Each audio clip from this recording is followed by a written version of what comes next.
Assalamualaikum warahmatullahi wabarakatuh. Alhamdulillahirabbil alamin. Kita bertemu lagi dalam pembelajaran tematik kelas 6. Bagaimana kabarnya hari ini? Mudah-mudahan kita semua selalu diberi kesehatan. Baik, sebelum kita mulai pembelajaran, mari kita murojaah terlebih dahulu.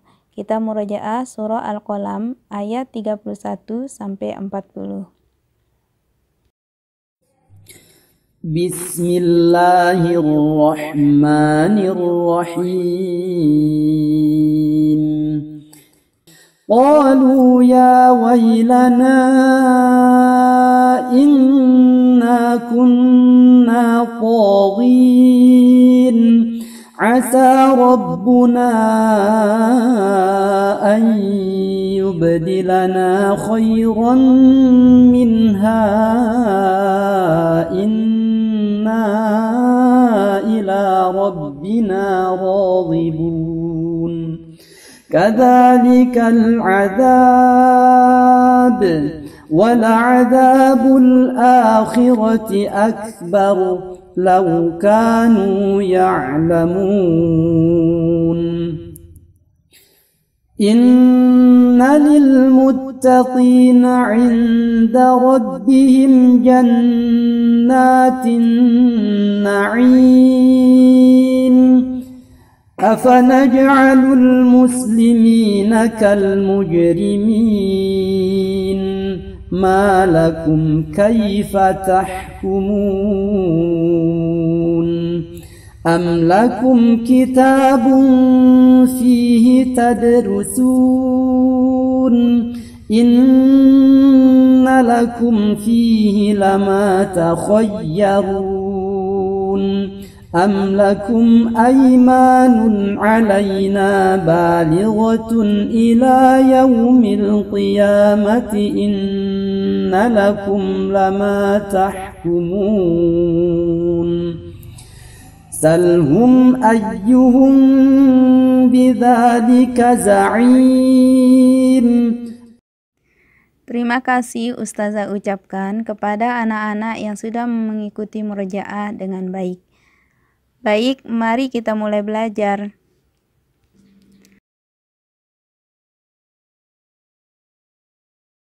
Tema 1 kelas 6, subtema 2 dan 3. Muatan pelajaran IPS dan PPKN. Adapun tujuan pembelajaran pada hari ini adalah 1. Siswa dapat menjelaskan kegiatan ekonomi negara ASEAN. 2. Siswa dapat menjelaskan kondisi politik negara ASEAN.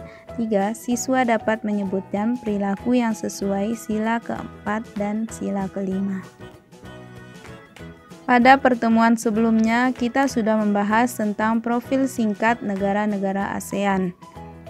Maka pada pertemuan kali ini, kita akan membahas tentang kegiatan ekonomi dan kondisi politik negara ASEAN. Kegiatan ekonomi adalah kegiatan manusia untuk memperoleh barang ataupun jasa untuk memenuhi kebutuhan hidupnya. Kondisi geografis yang sama membuat negara ASEAN memiliki persamaan dalam kegiatan ekonomi terkait hasil buminya. Adapun kegiatan ekonomi negara-negara ASEAN secara singkat adalah sebagai berikut. Pertama, Indonesia. Indonesia tercatat sebagai pemasok minyak mentah dan gas alam.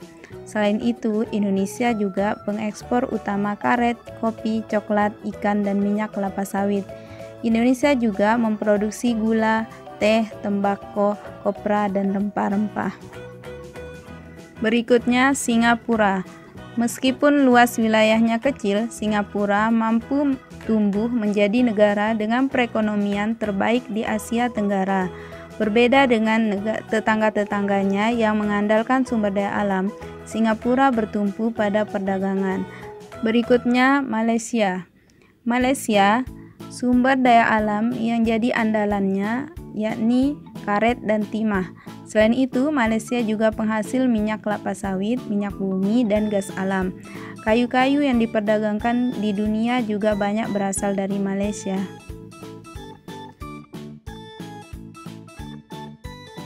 Selanjutnya, Brunei Darussalam. Perekonomian Brunei hampir seluruhnya bertumpu pada cadangan minyak dan gas alamnya. Hasil pertanian di Brunei berupa karet, rempah-rempah, dan kayu.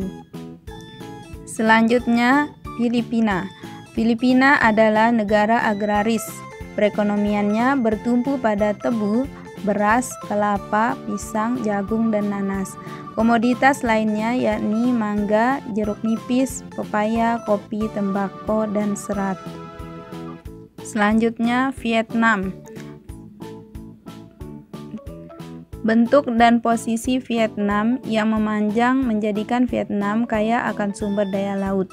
Vietnam unggul dalam ekspor udang, cumi, kepiting, dan lobster. Sektor pertaniannya didominasi beras. Selain itu ada juga tebu, singkong, jagung, ubi, dan kacang-kacangan. Selanjutnya, Laos. Perekonomian Laos bergantung pada pertanian. Produksi utamanya adalah beras. Selain itu, Laos juga menghasilkan ubi, tebu, jagung, tembakau, kopi, dan buah-buahan. Selanjutnya, Kamboja. Dua komoditas utama Kamboja yakni beras dan karet. Selain itu, Kamboja juga memproduksi ikan, buah, sayur, dan daging.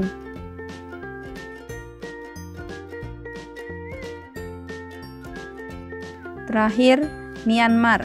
Negara Myanmar merupakan negara yang kaya akan sumber daya tambangnya, yaitu berupa tembaga, emas, timah, seng, perak, batu permata, gas alam, dan nikel.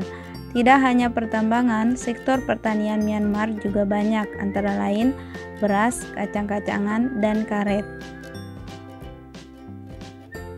Pada bidang politik, negara-negara ASEAN memiliki sistem pemerintahan masing-masing. Ada negara yang berbentuk republik, monarki atau kerajaan, dan federasi. Sedangkan sistem pemerintahannya dapat berupa sistem pemerintahan presidensil ataupun parlementer. Gelar kepala negara yang berbentuk republik adalah presiden, seperti Indonesia, Singapura, dan Filipina. Sedangkan gelar kepala negara yang berbentuk monarki atau kerajaan adalah raja atau sultan, seperti Thailand, Malaysia, dan Brunei. Dalam menyelesaikan masalah yang dihadapi oleh negara-negara ASEAN melakukan perundingan atau musyawarah. Musyawarah merupakan pengamalan nilai-nilai Pancasila. Bermusyawarah merupakan pengamalan sila keberapa ya? Ya, benar, sila keempat, yaitu kerakyatan yang dipimpin oleh hikmat kebijaksanaan dalam permusyawaratan perwakilan.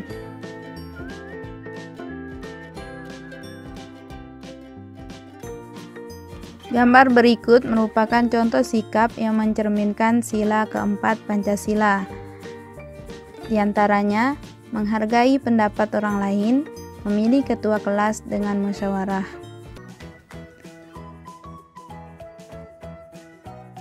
Perhatikan gambar berikut. Gambar tersebut merupakan contoh pengamalan sila kelima Pancasila.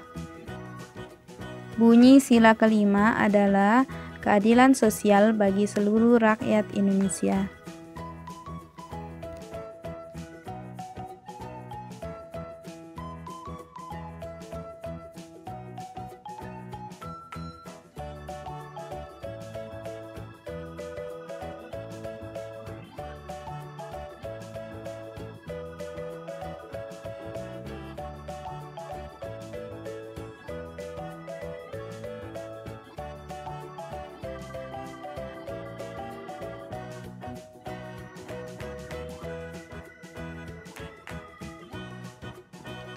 Baik anak-anak, demikian pembelajaran hari ini. Sampai jumpa pada pembelajaran selanjutnya. Semoga bermanfaat.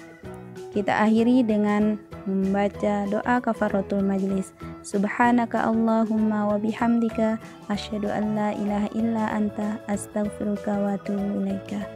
Assalamualaikum warahmatullahi wabarakatuh.